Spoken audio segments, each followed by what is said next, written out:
listening to hip hop and, growing up a fan of it and listening to a lot of it, it wasn't exactly the healthiest place for you. I mean, this is what you address in Dear Rappers in 2016, which I understand it was like your first big exposure.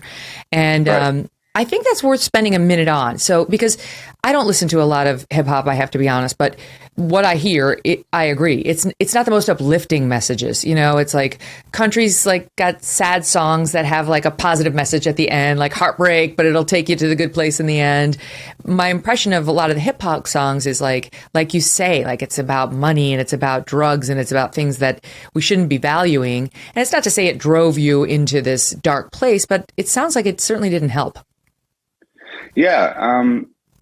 And that's kind of what Dear Rappers was about. The first song that sort of blew me up in 2016. It was, it's about the music and the lifestyle that it sort of influences its younger demographic to have. Like, I haven't looked into the hip hop demographic recently, but I remember a couple of years ago when I looked into it, it was like 14 to 20-year-old white American youth. So, I mean, that's pretty young. Like, there's pretty young, pretty influential kids. And, to somewhere things took a turn. Like, it used to, hip hop traditionally was about, fighting the power and being against the man and having your voice heard. And, there was a lot of it spoke a lot about a lot of social issues and power to the people and stuff in its beginnings. And then somewhere along the way, it sort of like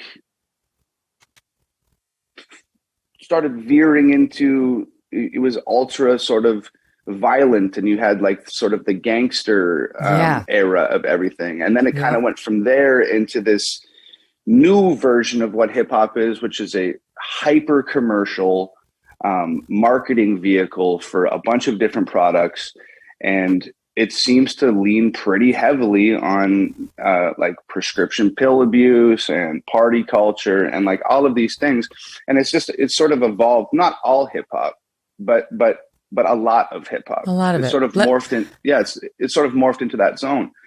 And for me, I'm looking up to these guys as, I want to be a musician one day. And I think that these guys are cool, and I'm looking up to them, and their actions and what they're telling me is cool is influencing the way that I'm living my life. Whether immediately on the surface or subconsciously, it's having some sort of effect on me. And then, when Dear Rappers happened, to bring it full circle, I was living in like an old rundown shack with mice and cockroaches in the house in a less than savory neighborhood in South Central. And there's water coming through my ceiling, and my girlfriend and I like can't afford groceries and rent, every month. It's like a lot of times we're having to make the choice. A lot of times we're living by candlelight for 4 days because we can't keep the power on. I told people a lot of times, like, it just sticks out of my mind. I used to plug my fridge into an extension cord and run the cord out the back door and plug it into my neighbor's garage so the food didn't spoil when our power got cut off. So it was grim. And like, it was not totally the result of me treating myself poorly. And, but it definitely contributed. So at that point, I remember turning on the computer or the radio or whatever it was, and hearing a big sort of mainstream rapper, one of these entities that I had looked up to in the past. And I heard them sort of like complaining about their life. And for whatever reason, it really irritated me because I was like, yo, you're somebody that I look up to. You have, at that point in time, from my perspective, you have everything that I would give anything to get a taste of. And I don't want to hear you complaining. So I literally, it was like, I think God must've been looking down on me that day, because I had half a cigarette left, and I've since quit smoking, but I went and sat on the front porch with this half a cigarette and started smoking.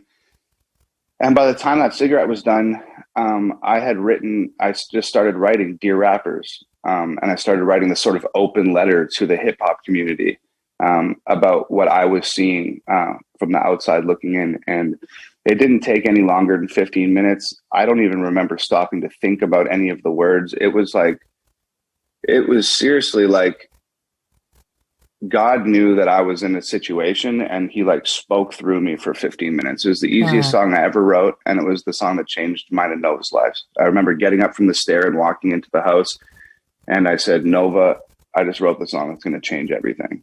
Wow. All right, wait, yeah, let's not keep the audience in suspense any longer. Let's let them hear just a bit of Dear Rappers. This is Soundbite 8. These days it's like you don't have nothing left. Your music feels kind of like you're trying to write a check. Everything is digital, I mean no disrespect, but I'm paying even more and you give me even less. What the fuck? You taught me to think, you taught me to grow, you taught me the things to survive on my own. But now you teach me to drink, you teach me to smoke, you teach me to think. Every woman's a hoe. I don't want your Xanax bars or your fancy foreign cars. Throw your money in my face and try to tell me that it's art. No, no, no, no, no. No, just a drug addict on TV. What I love about your songs is you're very open about yourself, your journey, your views. And that brings me to flash forward, a few years later, Sober, where you decided to make some different choices after those ones we just discussed and change your life. And I went and looked at the comments to the song online, and it's beautiful. Like the number of people you've helped with this song. And I can see, especially for guys, oftentimes they don't want to admit weakness. They don't want to admit, they're struggling. You're coming to terms with an alcohol addiction or a drug addiction. It's very hard. You don't want to give up the thing, and you don't want to admit that you're too weak to give up the thing. And Sober was incredibly powerful and very revealing. This came in 2020. This has got 13 million views. And let's just listen to a bit of that. It's Soundbite 11. What up, y'all? My name's Tom. Little while back was an alcoholic. Had a mental breakdown like a year ago. Came close to put me in a coffin. Damn. After the hooker I loved, after I did all the drugs, after I finally got fired for showing up late to the job, hella tired and drunk. After the oxys, I put up my nose with my boss on the oil rigs when I was young. After my ex cut her wrists and the cops thought I stabbed her and beat me, then put me in cuffs. After I totaled my car trying to run from the cops with a kilo of coke in the trunk. After I drank till I rotted my teeth on my head, got infections in all of my gums. After I couldn't get hard cause the vodka and porno sedated me till I was numb. After I couldn't escape from the basement I rented and went to go live with my mom. After I cheated on people I needed and lied trying to hide from the guy that I was. Then I got sober, the madness was over. Now I am proud of the man I become. That is amazing. That's amazing poetry, lyricism, music, all of it. And that clearly came from someplace deep, Tom. Yeah, I haven't listened to that in a long time.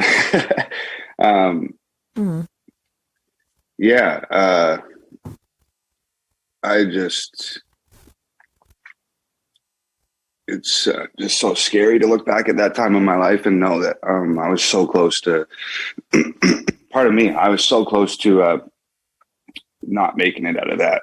Like, it's horrifying to look back on. I probably haven't listened to that song in, 2 years. That's always been a difficult one. I probably haven't listened to it since around the time that I wrote it. A lot of those songs are difficult to like write, and then they're horrifying to put out into the world because you're being totally vulnerable to it, like millions of strangers, which is terrifying.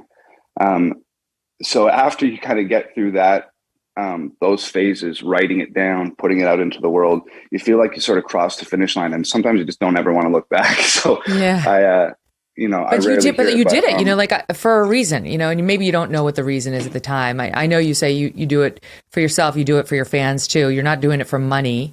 You're not writing about pimps and hoes and all that. Like you're writing about real shit like that you personally are going through, and you've emerged as like, forgive me, because I know you don't want to be seen as like right wing or left wing, but like you're almost like a Jordan Peterson in a way. Inflation is out of control, and one area we see it more than ever is in the grocery store. Even though grocery prices feel like they've doubled, Good Ranchers prices have stayed low and affordable. Once you subscribe, your price never goes up. Your best price is locked in for life. They sell 100% American meat and deliver it to your door for a great price. The problem is 85% of the grass-fed beef in stores and online is imported.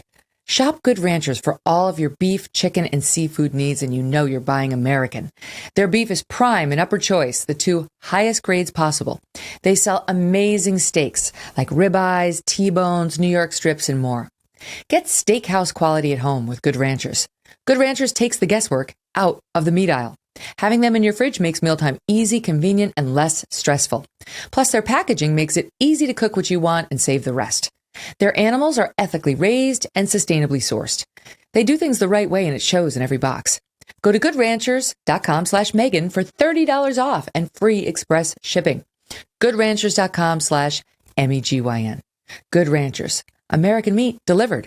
And if you don't buy the meat in your house, tell the person who does to check out Good Ranchers. Hey, thanks so much for watching. If you like what you just saw, hit the subscribe button for more clips and full episodes.